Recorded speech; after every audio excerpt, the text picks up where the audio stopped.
The first thing you cannot do is use it as a ghostwriter. Okay, it cannot write the book for you.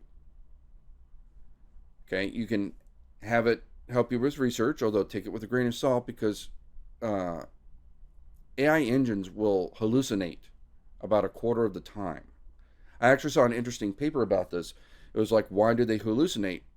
And I think they got it down to about a third of the time, maybe 20, 30, 25, sorry, not a third, like maybe about 20% of the time, or maybe even 18, but they're still hallucinating like 1 out of 5 times. And the reason why is because the learning language model is rewarded for coming up with an answer that sounds like it's English. In other words, if you ask it, what is the capital of California? And it came out with an answer, bleep, blorp, Sacramento, that gets a lower score than the capital of California is Houston, right? One sounds like English, the other sounds like gobbledygook. But the one that sounded like gobbledygook actually had the right answer. So one of the things the paper was suggesting is that these learning language models need to have 2 scores. One for sounding like you're talking in a real human language, and the other for actually having the right answer. According to the paper, that's why they hallucinate. They're not rewarded for the right answer as much as they're rewarded for giving an answer that sounds like the right answer.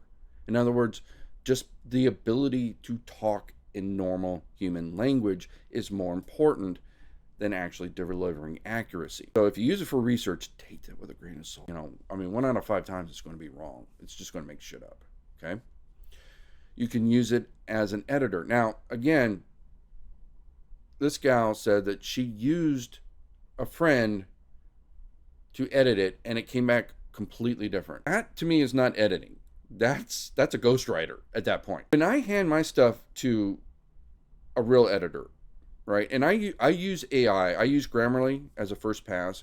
Now I am running my stuff through things like ChatGPT. But then I hand it to a real person because I don't trust AI. I did that in my very first book, right? When I did the last write, I'm like, oh, I'll just run it through Grammarly. It'll be all nice and clean, and I'll be correct. And it was still loaded with errors, right? I learned the hard way. I cannot trust a computer to do something that is intrinsically a human job. And AI is way, way better than Grammarly, right?